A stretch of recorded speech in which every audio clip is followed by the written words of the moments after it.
TVN ਦੇਖਣ ਵਾਲੇ ਸਮੁੱਚੇ ਦਰਸ਼ਕਾਂ ਨੂੰ ਦਵਿੰਦਰ ਸਿੰਘ ਬੈਨੀਪਾਲ ਵੱਲੋਂ ਪਿਆਰ ਅਤੇ ਸਤਿਕਾਰ ਸਹਿਤ ਸਤਿ ਸ਼੍ਰੀ ਅਕਾਲ। ਦਾ ਬੈਨੀਪਾਲ ਸ਼ੋਅ ਵਿੱਚ ਤੁਹਾਡਾ ਸਭਨਾਂ ਦਾ ਨਿੱਘਾ ਸਵਾਗਤ। ਆਓ ਦੋਸਤੋ, ਸਭ ਤੋਂ ਪਹਿਲਾਂ ਸੰਖੇਪ ਦੇ ਵਿੱਚ ਉਹਨਾਂ ਖਬਰਾਂ ਤੇ ਨਜ਼ਰ ਮਾਰੀਏ ਜਿਨ੍ਹਾਂ ਦੇ ਉੱਤੇ ਵਿਸਥਾਰ ਨਾਲ ਵਿਚਾਰ ਵਟਾਂਦਰਾ ਕੀਤਾ ਜਾਣਾ ਹੈ।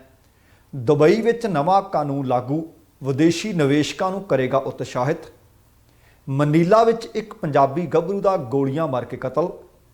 ਲੋਕ ਸਭਾ ਮੈਂਬਰ ਰਵਨੀਤ ਬਿੱਟੂ ਦੀ ਜਾਨ ਨੂੰ ਖਤਰਾ। ਹਿਮਾਚਲ ਦੇ ਧਰਮਸ਼ਾਲਾ ਵਿੱਚ ਬੱਦਲ ਫਟਿਆ, ਭਾਰੀ ਨੁਕਸਾਨ ਦੀਆਂ ਖਬਰਾਂ। ਰਾਜਪੁਰਾ ਵਿੱਚ ਭਾਜਪਾਈਆਂ ਨੂੰ ਘੇਰਾ ਪਾਉਣ ਕਾਰਨ 150 ਵਿਅਕਤੀਆਂ ਦੇ ਖਿਲਾਫ ਮੁਕੱਦਮੇ ਦਰਜ। ਸੰਸਦ ਮੈਂਬਰ ਜਸਬੀਰ ਡਿੰਪਾ ਦਾ ਕਿਸਾਨਾਂ ਨੇ ਕੀਤਾ ਘਿਰਾਓ। ਵੱਖੋ-ਵੱਖ ਪਿੰਡਾਂ ਵਿੱਚ ਰਾਜਨੀਤਿਕ ਆਗੂਆਂ ਦੇ ਪਿੰਡਾਂ ਵਿੱਚ ਦਾਖਲੇ ਦੀ ਪਾਬੰਦੀ ਦੇ ਪੋਸਟਰਾਂ ਨੇ ਫੜਿਆ ਜ਼ੋਰ। ਅਤੇ ਸੜਕੀ ਹਾਦਸਿਆਂ ਤੋਂ ਬਚਾਉਣ ਲਈ ਸੜਕਾਂ ਦੇ ਟੋਏ ਭਰਨ ਵਾਲਿਆਂ ਨੂੰ ਆਓ ਕਰੀਏ ਸਲਾਮ। ਦੋਸਤੋ, ਇਹ ਕੁਝ ਖਬਰਾਂ ਰਹਿਣਗੀਆਂ ਜਿਨ੍ਹਾਂ ਨੂੰ ਅੱਜ ਦੇ ਪ੍ਰੋਗਰਾਮ ਦੌਰਾਨ ਵਿਚਾਰਿਆ ਜਾਣਾ ਹੈ।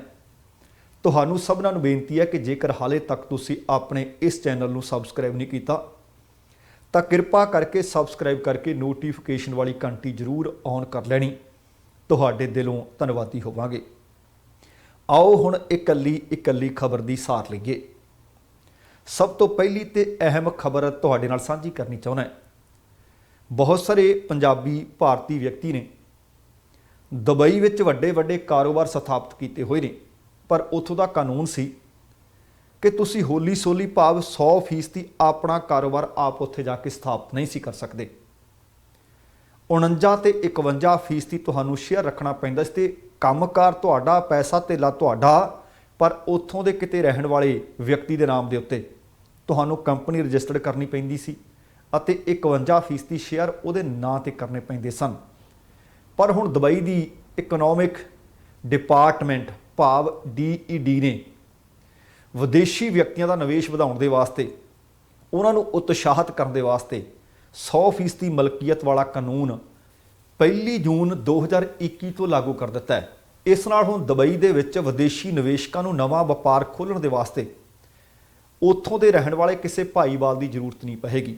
ਪਰ ਜਿਹੜਾ ਪੁਰਾਣਾ ਕਾਨੂੰਨ ਸੀ, ਜਿਸ ਤਰ੍ਹਾਂ ਮੈਂ ਤੁਹਾਨੂੰ ਦੱਸ ਰਿਹਾ ਕਿ ਉੱਥੇ ਜੇਕਰ ਕਿਸੇ ਵਿਅਕਤੀ ਨੇ ਕਾਨੂੰਨ ਦੇ ਉੱਥੋਂ ਦੇ ਮੁਤਾਬਕ ਕਾਰੋਬਾਰ ਖੋਲ੍ਹਣਾ ਹੁੰਦਾ ਸੀ ਤਾਂ 51% ਉੱਥੋਂ ਦੇ ਰਹਿਣ ਵਾਲੇ ਵਿਅਕਤੀ ਦੇ ਨਾਮ ਤੇ ਸ਼ੇਅਰ ਕਰਨੇ ਪੈਂਦੇ ਸਨ। ਪਰ ਬੀਤੇ ਕੁਝ ਕੁ ਸਮੇਂ ਤੋਂ ਵਿਦੇਸ਼ੀ ਨਿਵੇਸ਼ਕ ਪੂਰੀ ਮਲਕੀਅਤ ਦੀ ਲਗਾਤਾਰ ਮੰਗ ਕਰ ਰਹੇ ਸਨ, ਜਿਸ ਦੇ ਕਾਰਨ ਦੁਬਈ ਆਰਥਿਕ ਵਿਭਾਗ ਦੇ ਦੁਆਰਾ ਨਵੀਆਂ ਗਾਈਡਲਾਈਨ ਜਾਰੀ ਕਰ ਦਿੱਤੀਆਂ ਗਈਆਂ ਨੇ। ਇੱਥੇ ਦੱਸਣਾ ਬਣਦਾ ਹੈ ਕਿ ਵਿਦੇਸ਼ੀ ਕੰਪਨੀਆਂ ਨੂੰ 100% ਮਾਲਕੀ ਲਈ ਕੋਈ ਹੁਣ ਵਾਧੂ ਫੀਸ ਨਹੀਂ ਦੇਣੀ ਪਏਗੀ, ਕੋਈ ਗਰੰਟੀ ਨਹੀਂ, ਕੋਈ ਪੂੰਜੀ ਦੀ ਜ਼ਰੂਰਤ ਨਹੀਂ ਹੋਵੇਗੀ। ਵਿਦੇਸ਼ੀ ਨਿਵੇਸ਼ਕਾਂ ਦੇ ਵਾਸਤੇ ਵਪਾਰ ਕਰਨ ਦੇ ਵਾਸਤੇ ਅਮੀਰਾਤੀ ਦੀ ਭਾਈਵਾਲੀ ਘਟਾਉਣਾ ਜਾਂ ਪੂਰੀ ਤਰ੍ਹਾਂ ਉਸ ਨੂੰ ਖਤਮ ਕਰਨਾ ਵੀ ਇਸ ਕਾਨੂੰਨਾਂ ਨਾਲ ਸੰਭਵ ਹੋ ਗਿਆ। ਇਹ ਕਾਨੂੰਨ ਵਪਾਰਕ ਕੰਪਨੀਆਂ ਤੇ ਲਾਗੂ ਹੁੰਦਾ ਹੈ, ਜਦਕਿ ਕਾਰੋਬਾਰੀ ਏਜੰਸੀਆਂ ਤੇ ਲਾਗੂ ਨਹੀਂ ਹੋਏਗਾ। DED ਨੇ ਇਸ ਸੰਬੰਧੀ 1000 ਤੋਂ ਵੱਧ ਕਾਰੋਬਾਰਾਂ ਦੀ ਸੂਚੀ ਵੀ ਜਾਰੀ ਕੀਤੀ ਹੈ। ਇਸ ਬਾਰੇ ਦੁਬਈ ਦੇ ਵਿੱਚ ਵਸਦੇ ਪੰਜਾਬੀ ਨਿਵੇਸ਼ਕ ਕਰਨ ਖੋਸਲਾ ਨੇ ਦੱਸਿਆ ਕਿ ਜਿੱਥੇ ਇਹ ਕਾਨੂੰਨ ਦੁਬਈ ਦੇ ਕਾਰੋਬਾਰਾਂ ਦੇ ਵਾਸਤੇ ਫਾਇਦੇਮੰਦ ਰਹੇਗਾ, ਉੱਥੇ ਵਿਦੇਸ਼ੀ ਨਿਵੇਸ਼ਕਾਂ ਦੇ ਵਾਸਤੇ ਇਹ ਨਵੇਂ ਰਾਹ ਵੀ ਖੋਲ੍ਹੇਗਾ। DED ਨੇ ਕਿਹਾ ਕਿ ਇਸ ਫੈਸਲੇ ਨਾਲ UAE ਦੇ ਵਿੱਚ ਆਰਥਿਕ ਸਥਿਤੀ ਦੇ ਵਿੱਚ ਤੇਜ਼ੀ ਆਏਗੀ ਤੇ ਇਸ ਦਾ ਮੁਲਕ ਨੂੰ ਲਾਭ ਹੋਏਗਾ ਤੇ ਬਾਹਰੋਂ ਵੱਧ ਨਿਵੇਸ਼ਕ ਦੁਬਈ ਦੇ ਵਿੱਚ ਪਹੁੰਚਣਗੇ। ਤੇ ਅਗਲੀ ਜਿਹੜੀ ਖਬਰ ਹੈ ਉਹ ਪੰਜਾਬੀਆਂ ਵਾਸਤੇ ਇੱਕ ਮਾੜੀ ਖਬਰ ਆਖ ਸਕਦੇ ਹਾਂ। ਮਨੀਲਾ ਦੇ ਵਿੱਚੋਂ, ਫਿਲੀਪੀਨਸ ਦੇ ਵਿੱਚੋਂ ਇਸ ਤਰ੍ਹਾਂ ਦੀਆਂ ਪਹਿਲਾਂ ਵੀ ਬੜੀਆਂ ਖਬਰਾਂ ਆਈਆਂ ਨੇ। ਮੈਂ ਬੜੀ ਵਾਰੀ ਤੁਹਾਡੇ ਨਾਲ ਇਸ ਤਰ੍ਹਾਂ ਦੀਆਂ ਖਬਰਾਂ ਸਾਂਝੀਆਂ ਕੀਤੀਆਂ ਨੇ। ਲਗਭਗ ਉਸੇ ਤਰ੍ਹਾਂ ਦੀ ਇੱਕ ਖਬਰ ਫੇਰ ਸਾਹਮਣੇ ਆਈ ਹੈ। ਬੀਤੇ ਦਿਨੀ ਪਤਾ ਲੱਗਿਆ ਕਿ ਉੱਥੇ ਇੱਕ ਪੰਜਾਬੀ ਨੌਜਵਾਨ ਦਾ ਕਤਲ ਕਰ ਦਿੱਤਾ ਗਿਆ ਹੈ। ਇਸ ਨੌਜਵਾਨ ਦਾ ਨਾਮ ਤਰਨਜੀਤ ਸਿੰਘ ਦੱਸਿਆ ਗਿਆ, ਜਿਸ ਨੂੰ 2 ਅਣਪਛਾਤੇ ਵਿਅਕਤੀਆਂ ਨੇ ਗੋਲੀਆਂ ਮਾਰੀਆਂ ਅਤੇ ਮੌਤ ਦੇ ਘਾਟ ਉਤਾਰ ਦਿੱਤਾ। ਇਹ ਦੁਖਦਾਈ ਘਟਨਾ ਪਤਾ ਲੱਗਿਆ ਕਿ ਫਿਲੀਪੀਨਸ ਦੇ ਮਨੀਲਾ ਦੇ ਵਿੱਚ ਬੀਤੇ ਐਤਵਾਰ ਨੂੰ ਵਾਪਰੀ। 35 ਵਰ੍ਹਿਆਂ ਦਾ ਸੀ ਤਰਨਜੀਤ ਮਨੀਲਾ ਦੇ ਵਿੱਚ ਇੱਕ ਰੈਸਟੋਰੈਂਟ ਚਲਾਉਂਦਾ ਸੀ, ਜਿੱਥੇ ਉਸ ਦਾ ਗੋਲੀਆਂ ਮਾਰ ਕੇ ਕਤਲ ਕਰ ਦਿੱਤਾ ਗਿਆ ਹੈ। ਇਹ ਜਾਣਕਾਰੀ ਤਰਨਜੀਤ ਦੇ ਪਰਿਵਾਰਕ ਮੈਂਬਰਾਂ ਦੇ ਵੱਲੋਂ ਦਿੱਤੀ ਗਈ ਹੈ। ਮਿਲੀ ਜਾਣਕਾਰੀ ਦੇ ਅਨੁਸਾਰ ਤਰਨਜੀਤ ਮਨੀਲਾ ਦੇ ਵਿੱਚ ਲਗਭਗ ਬੀਤੇ 3 ਵਰ੍ਹਿਆਂ ਤੋਂ ਇੱਕ ਰੈਸਟੋਰੈਂਟ ਚਲਾਉਂਦਾ ਸੀ, ਪਰ ਉੱਥੇ ਪਤਾ ਨਹੀਂ ਕੋਈ ਨਿੱਜੀ ਰੰਜਿਸ਼ ਹੋਈ ਪਰ ਪਹਿਲਾਂ ਵੀ ਬਹੁਤ ਸਾਰੇ ਲੋਕ ਉਹਨਾਂ ਦੇ ਕਤਲ ਉੱਥੇ ਕਰਦੇ ਰਹਿੰਦੇ ਆ ਜਿਹੜੇ ਖਾਸ ਕਰਕੇ ਉੱਥੇ ਪੈਸੇ ਧੇਲੇ ਦੇ ਕਾਰੋਬਾਰ ਵਿੱਚ ਲੱਗੇ ਹੋਏ ਨੇ। ਤਰਨਜੀਤ ਦੇ ਪਿਤਾ ਸਰਦਾਰ ਦਿਆਲ ਸਿੰਘ ਹੋਰਾਂ ਨੇ ਦੱਸਿਆ ਕਿ ਉਹਨਾਂ ਦੇ ਪੁੱਤਰ ਨੂੰ ਕਿਉਂ ਮਾਰਿਆ ਗਿਆ, ਹਾਲੇ ਤੱਕ ਉਹਨਾਂ ਨੂੰ ਇਸ ਦੇ ਬਾਬਤ ਕੋਈ ਜਾਣਕਾਰੀ ਨਹੀਂ। ਇਹ ਵੀ ਪਤਾ ਲੱਗਾ ਕਿ ਤਰਨਜੀਤ ਝਾਰਖੰਡ ਦੇ ਸ਼ਹਿਰ ਜਮਸ਼ੇਦਪੁਰ ਦੀ ਮਾਨਗੋ ਬਸਤੀ ਦਾ ਰਹਿਣ ਵਾਲਾ ਸੀ। ਤਰਨਜੀਤ ਦੇ ਚਾਚਾ ਜੀ ਨੇ ਕਿਹਾ, ਤੇ ਉਹਨਾਂ ਦਾ ਨਾਮ ਗੁਰਦੀਪ ਸਿੰਘ ਹੈ, ਕਿ ਹਮਲਾਵਰ ਬੰਦੂਕ ਲੈ ਕੇ ਰੈਸਟੋਰੈਂਟ ਵਿੱਚ ਦਾਖਲ ਹੁੰਦੇ ਆ ਤੇ ਉਹਨਾਂ ਨੂੰ ਵੇਖ ਕੇ ਤਰਨਜੀਤ ਖੁਦ ਨੂੰ ਬਚਾਉਣ ਦੇ ਵਾਸਤੇ ਉੱਥੋਂ ਦੌੜਦੇ ਵੀ ਹੈ, ਪਰ ਹਮਲਾਵਰ ਤਰਨਜੀਤ ਦਾ ਪਿੱਛਾ ਕਰਦੇ ਆ ਤੇ ਗੋਲੀਆਂ ਮਾਰ ਕੇ ਉਸ ਨੂੰ ਹਲਾਕ ਕਰ ਜਾਂਦੇ ਆ। ਹੁਣ ਉਹਨਾਂ ਨੇ ਕਿਹਾ ਕਿ ਤਰਨਜੀਤ ਦੀ ਮ੍ਰਿਤਕ ਦੇਹ ਨੂੰ ਅਸੀਂ ਆਪਣੇ ਕੋਲ ਇੱਥੇ ਭਾਰਤ ਵਿੱਚ ਲਿਆਉਣਾ ਚਾਹੁੰਦੇ ਹਾਂ। ਅਸੀਂ ਸੂਬਾ ਸਰਕਾਰ ਤੋਂ ਤੇ ਕੇਂਦਰ ਸਰਕਾਰ ਤੋਂ, ਵਿਦੇਸ਼ ਮੰਤਰਾਲੇ ਤੋਂ ਮੰਗ ਕਰਦੇ ਹਾਂ, ਸੰਪਰਕ ਵੀ ਲਗਾਤਾਰ ਕਰ ਰਹੇ ਹਾਂ, ਤਰਨਜੀਤ ਦੀ ਮ੍ਰਿਤਕ ਦੇਹ ਨੂੰ ਛੇਤੀ ਵਾਪਸ ਲਿਆਂਦਾ ਜਾਵੇ। ਦਰਅਸਲ ਮੁਸੀਬਤ ਜਾਂ ਦਿੱਕਤ ਇਹ ਆ ਰਹੀ ਹੈ ਕਿ ਫਿਲੀਪੀਨਸ ਅਤੇ ਭਾਰਤ ਦੇ ਵਿਚਕਾਰ ਇਸ ਵਕਤ ਹਵਾਈ ਸੇਵਾਵਾਂ ਠੱਪ ਨੇ, ਜਿਸ ਕਰਕੇ ਉਹਨਾਂ ਦੇ ਪੁੱਤਰ ਦੀ ਲਾਸ਼ ਲਿਆਉਣ ਦੇ ਵਿੱਚ ਉਹਨਾਂ ਨੂੰ ਮੁਸ਼ਕਲਾਂ ਪਰੇਸ਼ਾਨੀਆਂ ਆ ਰਹੀਆਂ ਨੇ। ਆਪਣੇ ਆਪ ਦੇ ਵਿੱਚ ਇਹ ਮੰਦਭਾਗੀ ਖਬਰ ਸੀ। ਤੇ ਅਗਲੀ ਆ ਖਬਰ ਦੋ ਵੱਖੋ-ਵੱਖ ਸੂਬਿਆਂ ਦੇ ਵਿੱਚੋਂ ਇਕੱਠੀ ਕਰਕੇ ਮੈਂ ਤੁਹਾਨੂੰ ਇੱਕ ਖਬਰ ਦੇ ਰੂਪ ਵਿੱਚ ਸਾਂਝੀ ਕਰ ਰਿਹਾ। ਸੜਕੀ ਹਾਦਸੇ ਹੁੰਦੇ ਨੇ, ਬਹੁਤ ਸਾਰੇ ਹਾਦਸੇ ਅਣਗਹਿਲੀਆਂ ਦੇ ਕਾਰਨ ਵਾਪਰਦੇ ਆ, ਕਈ ਤੰਗ ਸੜਕਾਂ ਦੇ ਕਾਰਨ ਵਾਪਰਦੇ ਆ, ਕਈ ਟੋਏ ਜਿਹੜੇ ਸੜਕਾਂ ਦੇ ਵਿੱਚ ਪਏ ਹੁੰਦੇ ਨੇ ਉਹਦੇ ਕਾਰਨ ਵੀ ਵਾਪਰਦੇ ਆ। ਦੋ ਖਬਰਾਂ ਨੇ ਜਿਹੜੀਆਂ ਮੈਂ ਤੁਹਾਡੇ ਨਾਲ ਸਾਂਝੀਆਂ ਕਰਨ ਜਾ ਰਿਹਾ। ਪਹਿਲੀ ਖਬਰ ਹੈ ਤੇਲੰਗਾਨਾ ਦੀ ਰਾਜਧਾਨੀ ਹੈਦਰਾਬਾਦ ਦੀ। ਪਤਾ ਲੱਗਿਆ ਕਿ ਹੈਦਰਾਬਾਦ ਦੇ ਵਿੱਚ ਇੱਕ ਬਜ਼ੁਰਗ ਜੋੜਾ, ਰਿਟਾਇਰਡ ਜੋੜਾ, ਆਉਣ ਜਾਣ ਵਾਲੇ ਲੋਕਾਂ ਵਾਸਤੇ ਰਾਹ ਆਸਾਨ ਹੋਵੇ, ਸੜਕ ਪੱਧਰੀ ਹੋਵੇ, ਇਹਦੇ ਵਾਸਤੇ ਉਹ ਕੰਮ ਕਰ ਰਿਹਾ ਹੈ। ਗੰਗਾਧਰ ਤਿਲਕ ਕਟਨਮ ਅਤੇ ਉਹਨਾਂ ਦੀ ਪਤਨੀ ਵੰਕਟੇਸ਼ਵਰੀ ਕਟਨਮ ਹੈਦਰਾਬਾਦ ਦੀਆਂ ਸੜਕਾਂ ਦੇ ਉੱਤੇ ਜਿਹੜੇ ਟੋਏ ਪਏ ਨੇ ਉਹਨਾਂ ਨੂੰ ਆਪਣੇ ਖਰਚੇ ਤੇ ਖੁਦ ਆਪਣੇ ਹੱਥੀਂ ਭਰਦੇ ਆ। ਅਤੇ ਇਹ ਅੱਜ ਦਾ ਨਹੀਂ, ਇਹ ਬਜ਼ੁਰਗ ਜੋੜਾ ਬੀਤੇ ਲਗਭਗ 11 ਵਰ੍ਹਿਆਂ ਤੋਂ ਇਹ ਕੰਮ ਕਰ ਰਿਹਾ ਹੈ। ਉਹਨਾਂ ਦੱਸਿਆ ਕਿ ਟੋਇਆਂ ਦੀ ਵਜ੍ਹਾ ਦੇ ਕਾਰਨ ਅਸੀਂ ਆਪਣੀਆਂ ਅੱਖਾਂ ਨਾਲ ਕਈ ਹਾਦਸੇ ਹੁੰਦੇ ਤੱਕੇ ਹੈ, ਜਿਹਦੇ ਕਾਰਨ ਕਹਿੰਦੇ ਸੰਬੰਧਿਤ ਅਥਾਰਟੀ ਕੋਲ ਵੀ ਅਸੀਂ ਗਏ, ਪਰ ਉਹਨਾਂ ਨੇ ਸਾਡੀ ਗੱਲ ਤਾਂ ਸੁਣੀ ਪਰ ਹੱਲ ਕੋਈ ਨਹੀਂ ਕੀਤਾ। ਜਿਸ ਤੋਂ ਬਾਅਦ ਇਸ ਜੋੜੇ ਨੇ, ਇਸ ਪਤੀ ਪਤਨੀ ਨੇ ਇਹਨਾਂ ਟੋਇਆਂ ਨੂੰ ਖੁਦ ਪੂਰਨ ਦਾ ਫੈਸਲਾ ਕੀਤਾ। ਤਿਲਕ ਕਟਨਮ ਅਤੇ ਉਹਨਾਂ ਦੀ ਪਤਨੀ ਆਪਣੀ ਦਰਿਆਦਲੀ ਅਤੇ ਪਰਉਪਕਾਰ ਦੇ ਨਾਲ ਉੱਥੋਂ ਦੇ ਲੋਕਾਂ ਦੇ ਵਿੱਚ ਇੱਕ ਵੱਖਰੀ ਮਿਸਾਲ ਬਣ ਕੇ ਉੱਭਰੇ ਨੇ। ਇਸ ਬਜ਼ੁਰਗ ਜੋੜੇ ਨੇ ਦੱਸਿਆ ਕਿ ਉਹ ਹੁਣ ਤੱਕ ਲਗਭਗ 2000 ਤੋਂ ਵਧੇਰੇ ਟੋਏ ਪੂਰ ਚੁੱਕੇ ਨੇ। ਇਸ ਕੰਮ ਵਾਸਤੇ ਨਾ ਕਿਸ ਤੋਂ ਪੈਸਾ ਲੈਂਦੇ ਨੇ ਤੇ ਨਾ ਕਿਸ ਤੋਂ ਲਿਆ, ਸਗੋਂ ਆਪਣੀ ਜੇਬ ਦੇ ਵਿੱਚੋਂ ਸਾਰਾ ਕੁਝ ਖਰਚ ਕਰ ਰਹੇ ਨੇ। ਪਤਾ ਲੱਗਿਆ ਕਿ ਭਾਰਤੀ ਰੇਲਵੇ ਤੋਂ ਰਿਟਾਇਰਡ ਨੇ ਅਤੇ ਆਪਣੀ ਪੈਨਸ਼ਨ ਦੇ ਜਿਹੜੇ ਪੈਸੇ ਨੇ ਉਹਨਾਂ ਦੇ ਨਾਲ ਹੈਦਰਾਬਾਦ ਦੀਆਂ ਸੜਕਾਂ ਦੇ ਵਿੱਚ ਪਏ ਟੋਇਆਂ ਨੂੰ ਇਹ ਪੂਰਦੇ ਨੇ। ਇਸੇ ਤਰ੍ਹਾਂ ਇੱਕ ਪੰਜਾਬ ਦੇ ਵਿੱਚੋਂ ਬਜ਼ੁਰਗ ਨੇ, ਨਾਂ ਹੈ ਉਹਨਾਂ ਦਾ ਜੋਗਾ ਸਿੰਘ। ਉਹ ਵੀ ਪੰਜਾਬ ਦੇ ਵਿੱਚ ਤੇ ਆਪਣੇ ਇਲਾਕੇ ਦੇ ਵਿੱਚ ਜਿੱਥੇ ਕਿਤੇ ਉਹਨਾਂ ਨੂੰ ਪਤਾ ਲੱਗਦਾ ਟੁੱਟੀਆਂ ਸੜਕਾਂ ਦੇ ਟੋਏ ਟੱਪੇ ਪੂਰਦੇ ਨੇ, ਆਪਣੇ ਦਮ ਤੇ ਮੁਰੰਮਤ ਕਰਦੇ ਨੇ। ਜੋਗਾ ਸਿੰਘ ਦਾ ਪਿੰਡ ਢੁੱਡੀ ਕੀ ਹੈ। ਜਾਣਕਾਰੀ ਦੇ ਅਨੁਸਾਰ ਜੋਗਾ ਸਿੰਘ ਹੋਰਾਂ ਨੂੰ ਰਸਤੇ ਵਿੱਚ ਜਿੱਥੇ ਕਿਤੇ ਵੀ ਟੁੱਟੀ ਹੋਈ ਸੜਕ ਨਜ਼ਰ ਆਵੇ, ਜਦੋਂ ਵੀ ਉਹ ਕਿਸੇ ਪਾਸੇ ਨੂੰ ਜਾਂਦੇ ਆ, ਉਹ ਫਿਰ ਸੋਚਦੇ ਆ ਕਿ ਆਹ ਟੋਆ ਤਾਂ ਭਰਨਾ ਪਊਗਾ, ਨਹੀਂ ਇਹ ਕਿਸੇ ਦੀ ਜਾਨ ਲੈ ਸਕਦਾ। ਫਿਰ ਉਹ ਆਪਣੀ ਸਕੂਟੀ ਤੇ ਜਾਂਦੇ ਨੇ, ਕਈ ਗੇੜੇ ਲਾਉਂਦੇ ਨੇ, ਟਾਈਲਾਂ ਲੈ ਕੇ ਜਾਂਦੇ ਨੇ, ਲੋੜੀਂਦਾ ਸਮਾਨ ਨਾਲ ਲੈ ਕੇ ਜਾਂਦੇ ਨੇ, ਝਾੜੂ ਨਾਲ ਲੈ ਕੇ ਜਾਂਦੇ ਨੇ, ਪਹਿਲਾਂ ਸਫਾਈ ਕਰਦੇ ਆ, ਫਿਰ ਸੀਮੈਂਟ ਵਗੈਰਾ ਪਾ ਕੇ, ਟਾਈਲਾਂ ਵਗੈਰਾ ਲਾ ਕੇ ਸੜਕ ਦੀ ਮੁਕੰਮਲ ਮੁਰੰਮਤ ਕਰਦੇ ਆ। ਆ ਜਿਹੜੀ ਨਾਲ ਨਾਲ ਤੁਸੀਂ ਵੀਡੀਓ ਵੇਖ ਰਹੇ ਹੋ, ਇਹ ਸਰਦਾਰ ਜੋਗਾ ਸਿੰਘ ਹੋਰਾਂ ਦੀ ਵੀਡੀਓ ਹੈ। ਇਹ ਕੰਮ ਕਰ ਰਹੇ ਨੇ ਇਸ ਵਕਤ ਬਠਿੰਡਾ ਬਰਨਾਲਾ ਬਾਈਪਾਸ ਦੀ ਇੰਟਰਨਲ ਸੜਕ ਉਹਦੇ ਨਾਲ ਨਾਲ ਜਾਂਦੀ ਹੈ। ਗੁਰਦੁਆਰਾ ਸਾਹਿਬ ਕੋਲੋਂ ਦੀ ਲੰਘਦੀ ਹੋਈ ਇਹ ਸੜਕ ਫੇਜ਼ 4 ਅਤੇ 5 ਤੱਕ ਤੁਹਾਨੂੰ ਪੁੱਜਦਾ ਕਰਦੀ ਹੈ। ਪਰ ਦੂਸਰੇ ਪਾਸੇ ਸ਼ਾਇਦ ਤੁਸੀਂ ਉਹ ਵੀ ਬਹੁਤ ਸਾਰੇ ਲੋਕ ਦੇਖੇ ਹੋਣਗੇ, ਸ਼ਾਇਦ ਅਸੀਂ ਵੀ ਉਹਨਾਂ ਵਿੱਚ ਸ਼ਾਮਲ ਹੋਈਏ। ਕਈ ਵਾਰੀ ਸੜਕ ਨਵੀਂ ਬਣਦੀ ਹੈ, ਪਹਿਲਾਂ ਸਾਨੂੰ ਪਤਾ ਹੀ ਨਹੀਂ ਹੁੰਦਾ ਕਿ ਸੜਕ ਦੇ ਹੇਠ ਦੀ ਅਸੀਂ ਕੋਈ ਪੁਲੀ ਜਾਂ ਕੋਈ ਪਾਈਪ ਵੀ ਪਾਉਣੀ ਹੈ। ਤਾਜ਼ਾ ਉਦਾਹਰਨਾਂ ਹੋਣਗੀਆਂ ਤੁਹਾਡੇ ਕੋਲੇ ਬਹੁਤ ਸਾਰੀਆਂ ਇਸ ਤਰ੍ਹਾਂ ਦੀਆਂ। ਤਾਜ਼ੀ ਬਣੀ ਸੜਕ ਤੇ ਜਾਂ ਤਾਂ ਤਵੀਆਂ ਹੈਰੋਂ ਲੈ ਕੇ ਜਾ ਰਹੇ ਹੁੰਦੇ ਨੇ, ਸੜਕ ਪੁੱਟਦੇ ਜਾ ਰਹੇ ਹੁੰਦੇ ਨੇ, ਜਾਂ ਫਿਰ ਪਾਣੀ ਕਹਿੰਦੇ ਜੀ ਲੰਘਾਉਣਾ, ਇੱਥੇ ਪਾਈਪ ਦੱਬਣਾ, ਸੜਕ ਬਣੀ ਤੋਂ ਬਾਅਦ ਫਿਰ ਉਹਨੂੰ ਪੁੱਟ ਲੈਂਦੇ ਨੇ। ਤੇ ਸੜਕ ਪੁੱਟਦੇ ਤੁਸੀਂ ਬਹੁਤ ਦੇਖੇ ਹੋਣਗੇ, ਪਰ ਆਹ ਬਣਾਉਣ ਵਾਲੀਆਂ ਉਦਾਹਰਨਾਂ ਗਿਣਤੀ ਦੀਆਂ ਨੇ। ਹੁਣ ਕਈ ਲੋਕ ਤੁਸੀਂ ਇਹ ਦੇਖੇ ਹੋਣਗੇ ਕਿ ਆਪਣੇ ਘਰ ਦਾ ਮੂੰਹ ਮੱਥਾ ਇਨਸਾਨ ਨੂੰ ਸਵਾਰ ਕੇ ਰੱਖਣਾ ਚਾਹੀਦਾ ਹੈ। ਘਰ ਦੇ ਪਾਣੀ ਦੀ ਨਿਕਾਸੀ ਕਿਵੇਂ ਕਰਦੇ ਆ? ਘਰ ਦੇ ਪਾਣੀ ਨੂੰ ਬਾਹਰ ਸੜਕ ਤੇ ਸੁੱਟਦੇ ਆ, ਅੱਗੇ ਉਹਦਾ ਕੋਈ ਨਿਕਾਸੀ ਦਾ ਪ੍ਰਬੰਧ ਕੋਈ ਨਹੀਂ। ਸੜਕ ਨੀਵੀਂ ਹੈ ਤੇ ਆਲੇ ਦੁਆਲੇ ਸੜਕ ਦਾ ਦੋਵੇਂ ਪਾਸੇ ਉੱਚੇ ਨੇ। ਪਹਿਲੀ ਗੱਲ ਤੇ ਸੜਕ ਦਾ ਆਲਾ ਦੁਆਲਾ ਨੀਵਾਂ ਹੋਣਾ ਚਾਹੀਦਾ, ਥੋੜਾ ਬਹੁਤਾ ਸੜਕ ਥੋੜੀ ਜਿਹੀ ਉੱਚੀ ਹੋਣੀ ਚਾਹੀਦੀ ਹੈ ਤਾਂ ਕਿ ਮੀਂਹ ਦਾ ਹੋਵੇ, ਬਰਸਾਤ ਦਾ ਪਾਣੀ ਹੋਵੇ, ਉਹ ਸੜਕ ਤੋਂ ਝੱਟ ਦੇਣੇ ਇੱਧਰ ਉੱਧਰ ਵਹਿ ਤੁਰੇ। ਪਰ ਕਈ ਲੋਕ ਘਰਾਂ ਦਾ ਪਾਣੀ ਜਦੋਂ ਸੜਕ ਤੇ ਸੁੱਟ ਦਿੰਦੇ ਆ, ਸੜਕ ਤੇ ਪਾਣੀ ਖੜਨ ਲੱਗ ਜਾਂਦਾ ਹੈ, ਪਾਣੀ ਅਤੇ ਲੁੱਕ ਦਾ ਆਪਸ ਦੇ ਵਿੱਚ ਵੈਰ ਹੈ, ਉੱਥੇ ਟੋਏ ਪੈਣੇ ਸ਼ੁਰੂ ਹੋ ਜਾਂਦੇ ਨੇ। ਪਰ ਆਹ ਦੋ ਮਿਸਾਲਾਂ ਜਿਹੜੀਆਂ ਮੈਂ ਤੁਹਾਨੂੰ ਦਿੱਤੀਆਂ ਨੇ, ਆਪਣੇ ਆਪ ਦੇ ਵਿੱਚ ਇਹਨਾਂ ਨੂੰ ਸਲਾਮ, ਇਹਨਾਂ ਨੂੰ ਸੈਲਿਊਟ ਕਰਨਾ ਬਣਦਾ ਹੈ।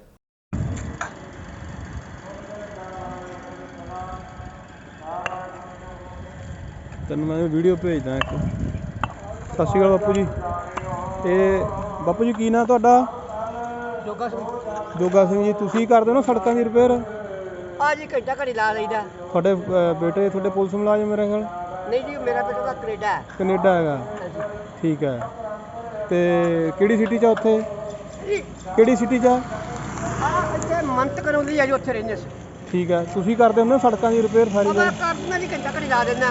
ਅੱਛਾ ਜੀ। ਜਿੰਨਾ ਕੁ ਚਾਹੇ ਉਹ ਘੰਟਾ 2 ਘੰਟੇ ਤੱਕ ਮਹਾਰਾਜ ਲਵਾ ਲੇ, ਠੀਕ ਹੈ ਜੀ। ਉਹਨਾਂ ਕੁ ਲਾ ਦਿੰਦਾ। ਠੀਕ ਹੈ ਜੀ। ਹਾਂਜੀ ਹਾਂਜੀ। ਚਲੋ, ਇਹ ਤੁਹਾਡਾ ਫਿਰ ਸ਼ੌਕ ਪੈਦਾ ਹੋ ਗਿਆ ਜੀ ਤੁਹਾਨੂੰ?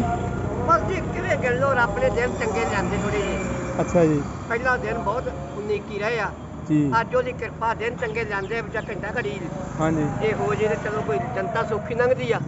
ਠੀਕ ਹੈ ਜੀ। ਹਾਂਜੀ ਹਾਂਜੀ ਹਾਂਜੀ। ਚਲੋ, ਹਾਂਜੀ। ਬੜੀ ਮਿਹਰਬਾਨੀ ਬਾਪੂ ਜੀ ਤੁਹਾਡੀ। ਤੰਦਰੁਸਤੀ ਬਾਕੀ ਦਿੱਤੀ ਆ ਉਹਦੀ ਮਾਲਕ ਦੀ। ਠੀਕ ਹੈ ਜੀ। ਤੇ ਕੋਈ ਘੰਟਾ 2 ਘੰਟੇ ਮੈਂ ਕੰਮ ਕਰ ਲਵਾਂ ਤੇ ਸਗੋਂ ਮੈਂ ਪੂਰਾ ਤੰਦਰੁਸਤ ਰਹਿਣਾ।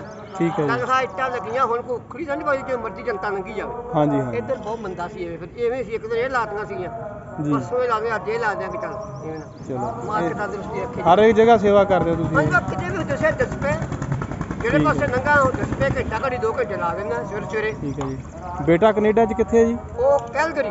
ਕੈਲਗਰੀ? ਹਾਂਜੀ, ਉਹ ਕੀ? ਤੋਂ ਪੀਅਰ ਹੋ ਕੇ ਗਏ ਆ। Very good. ਹਾਂਜੀ, 9 ਪੁੱਤ ਪੋਤਰੀ ਤਿੰਨੇ ਜੀ ਪੀਅਰ ਹੋ ਕੇ ਗਏ ਆ। ਠੀਕ ਹੈ ਜੀ। ਹਾਂਜੀ ਇਹ ਜਨਤਾ ਦੀ ਫਿਰ ਸੇਵਾ ਕਰਦੇ ਹੋ ਹਾਂਜੀ, ਤੁਸੀਂ? ਸੇਵਾ ਮਾਲਕ ਕੋ ਸੇਵਾ। ਠੀਕ ਹੈ ਬਾਪੂ ਜੀ, ਸਤਿ ਸ਼੍ਰੀ ਵਾਹਿਗੁਰੂ ਜੀ। ਅਕਾਲ। ਸਤਿ ਸ਼੍ਰੀ ਅਕਾਲ। ਅਗਲੀ ਖਬਰ ਹੈ, ਹਿਮਾਚਲ ਦੇ ਵਿੱਚੋਂ ਖਬਰ ਮਿਲੀ ਹੈ ਤੇ ਖਬਰ ਇਹ ਵੀ ਕੋਈ ਚੰਗੀ ਨਹੀਂ ਹੈ। ਪਤਾ ਲੱਗਾ ਕਿ ਧਰਮਸ਼ਾਲਾ ਦੇ ਵਿੱਚ ਮੌਨਸੂਨ ਦੀ ਆਫਤ ਆਈ ਹੈ।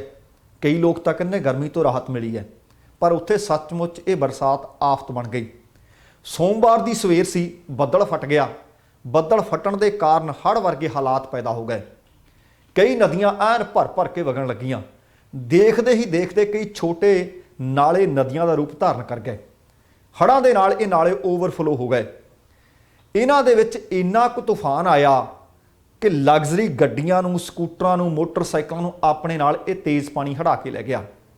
ਮੰਡੀ ਪਠਾਨਕੋਟ ਹਾਈਵੇ ਤੇ ਰਾਜੌਲ ਵਿੱਚ ਗੱਜ ਖੱਡੀ ਤੇ ਬਣਿਆ ਪੁਲ ਪਤਾ ਲੱਗਿਆ ਕਿ ਹਾਦਸਾ ਗ੍ਰਸਤ ਹੋ ਗਿਆ। ਉੱਥੇ ਪੁਲਿਸ ਤਾਇਨਾਤ ਕਰਨੀ ਪਈ। ਕਈ ਗੱਡੀਆਂ ਸੀ ਜਿਹੜੀਆਂ ਅਸੀਂ ਲੋਕਾਂ ਨੇ ਕਹਿੰਦੇ ਤੈਰਦੀਆਂ ਵੇਖੀਆਂ ਤੇ ਕਈਆਂ ਥਾਵਾਂ ਤੋਂ ਆਵਾਜਾਈ ਮੁਕੰਮਲ ਬੰਦ ਕਰਨੀ ਪਈ। ਹਾਈਵੇ ਤੇ ਵਾਹਨਾਂ ਦੀਆਂ ਲੰਬੀਆਂ ਕਤਾਰਾਂ ਲੋਕਾਂ ਨੇ ਵੇਖੀਆਂ। ਕੁਝ ਵਾਹਨ ਡਰਾਈਵਰ ਸਨ ਜਿਹੜੇ ਉਹ ਬਦਲਵੇਂ ਰੂਟ ਲੈ ਕੇ ਵੀ ਇੱਧਰੋਂ ਉੱਧਰ ਜਾਂਦੇ ਰਹੇ, ਪਰ ਲਿੰਕ ਰੋਡਸ ਤੇ ਢਿੱਗਾਂ ਡਿੱਗਣ ਦੇ ਕਾਰਨ ਫਿਰ ਅੱਗੇ ਜਾ ਕੇ ਆਵਾਜਾਈ ਬੰਦ ਉਹਨਾਂ ਨੂੰ ਮਿਲਦੀ ਸੀ। ਬਰਸਾਤ ਦੇ ਸੀਜ਼ਨ ਦੀ ਪਹਿਲੀ ਇਹ ਬਰਸਾਤ ਸੀ। ਮੌਨਸੂਨ ਆਇਆ, ਪਹਿਲੀ ਬਰਸਾਤ ਨਹੀਂ ਪਤਾ ਲੱਗਾ ਕਿ ਜ਼ਿਲ੍ਹਾ ਕਾਂਗੜਾ ਵਿੱਚ ਕਹਿਰ ਢਾ ਦਿੱਤਾ। ਸਵੇਰੇ ਲਗਭਗ 8 ਵਜੇ ਟੂਰਿਸਟ ਪਲੇਸ ਮੈਕਲੋਡਗੰਜ ਦੇ ਭਾਗ ਸੁਨਾਗ ਤੋਂ ਉੱਪਰ ਇੱਕ ਨਾਲਾ ਤੇ ਨਾਲੇ ਨੇ ਅਚਾਨਕ ਆਪਣਾ ਰੂਪ ਬਦਲ ਲਿਆ, ਡਾਈਵਰਟ ਹੋ ਗਿਆ। ਡਾਈਵਰਟ ਹੋਣ ਦੇ ਕਾਰਨ ਉਹ ਭਾਗ ਸੁਨਾਗ ਮੰਦਰ ਮਾਰਕੀਟ ਸਥਿਤ ਪਾਰਕਿੰਗ ਦੇ ਵਿੱਚ ਪਾਣੀ ਐਨ ਤੇਜ਼ ਵਹਾਅ ਚ ਆਉਣ ਲੱਗਿਆ। ਉੱਥੇ ਕੁਝ ਕੁ ਗੱਡੀਆਂ ਪਾਰਕ ਕੀਤੀਆਂ ਸੀ, ਮੋਟਰਸਾਈਕਲ ਖੜੇ ਸੀ, ਉਹਨਾਂ ਨੂੰ ਆਪਣੇ ਨਾਲ ਵਹਾ ਕੇ ਲੈ ਗਿਆ। ਕਾਫੀ ਨੁਕਸਾਨ ਹੋਇਆ ਉੱਥੇ ਦੱਸਿਆ ਜਾ ਰਿਹਾ ਹੈ। ਪਾਣੀ ਦੇ ਤੇਜ਼ ਵਹਾਅ ਦੇ ਕਾਰਨ ਉੱਥੇ ਹੋਟਲਾਂ ਦਾ ਵੀ ਕਾਫੀ ਨੁਕਸਾਨ ਦੱਸਿਆ ਜਾ ਰਿਹਾ ਹੈ। ਮਾਝੀ ਖੱਡ ਦੇ ਵਿੱਚ ਵੀ ਕਾਫੀ ਤੂਫਾਨ ਸੀ। ਪਤਾ ਲੱਗਿਆ ਕਿ ਇਸ ਤੂਫਾਨ ਨੇ ਬਹੁਤ ਸਾਰੀਆਂ ਝੁੱਗੀਆਂ ਆਪਣੇ ਆਪ ਦੇ ਨਾਲ ਹੜਾ ਲਈਆਂ ਨੇ, ਪਰ ਇਸ ਗੱਲ ਨੂੰ ਤਸਦੀਕ ਨਹੀਂ ਹਾਲੇ ਕੀਤਾ ਜਾ ਸਕਦਾ ਕਿ ਪਾਣੀ ਆਉਣ ਤੋਂ ਪਹਿਲਾਂ, ਹੜ੍ਹ ਆਉਣ ਤੋਂ ਪਹਿਲਾਂ ਝੁੱਗੀਆਂ ਵਿੱਚ ਰਹਿਣ ਵਾਲੇ ਲੋਕ ਝੁੱਗੀਆਂ ਚੋਂ ਬਾਹਰ ਨਿਕਲ ਗਏ ਸਨ ਜਾਂ ਝੁੱਗੀਆਂ ਦੇ ਲੋਕਾਂ ਨੂੰ ਇਹ ਤੂਫਾਨ, ਇਹ ਹੜ੍ਹ ਆਪਣੇ ਨਾਲ ਹੜਾ ਕੇ ਲੈ ਗਿਆ। ਮਜ਼ਦੂਰ ਲੋਕ ਉਹਨਾਂ ਝੁੱਗੀਆਂ ਵਿੱਚ ਰਹਿੰਦੇ ਸੀ। ਪਤਾ ਨਹੀਂ ਲੱਗ ਸਕਿਆ ਕਿ ਝੁੱਗੀਆਂ ਪਹਿਲਾਂ ਖਾਲੀ ਕਰ ਗਏ ਸਨ, ਪਰ ਝੁੱਗੀਆਂ ਦਾ ਮੁਕੰਮਲ ਤੌਰ ਤੇ ਉੱਥੇ ਸਫਾਇਆ ਹੋ ਗਿਆ। ਇਸ ਤਰ੍ਹਾਂ ਪਤਾ ਲੱਗਿਆ ਕਿ ਕਈ ਸਕੂਲਾਂ ਦੇ ਵਿੱਚ ਪਾਣੀ ਭਰਿਆ ਹੋਇਆ ਸੀ। ਇਸੇ ਤਰ੍ਹਾਂ ਕਈਆਂ ਥਾਵਾਂ ਦੇ ਉੱਤੇ ਲਗਾਤਾਰ ਬਰਸਾਤ ਨੇ ਕਹਿਰ ਮਚਾਇਆ ਹੋਇਆ ਸੀ। NH5 ਇਹ ਵੀ ਲਗਭਗ ਪਤਾ ਲੱਗਾ ਕਿ 9 ਘੰਟਿਆਂ ਤੱਕ ਬੰਦ ਰਿਹਾ ਤੇ ਬਾਅਦ ਵਿੱਚ ਉਹਨੂੰ ਖੋਲ੍ਹ ਦਿੱਤਾ ਗਿਆ। ਅਗਲੀ ਜਿਹੜੀ ਖਬਰ ਹੈ, ਇਹ ਲਗਾਤਾਰ 2 ਦਿਨ ਹੋ ਗਏ ਨੇ ਖਬਰ ਤੂਲ ਫੜਦੀ ਜਾ ਰਹੀ ਹੈ, ਮਾਮਲਾ ਗਰਵਾਉਂਦਾ ਜਾ ਰਿਹਾ ਹੈ। ਮਾਮਲਾ ਰਾਜਪੁਰਾ ਦੇ ਵਿੱਚ ਭਾਜਪਾਈਆਂ ਦਾ ਵਿਰੋਧ।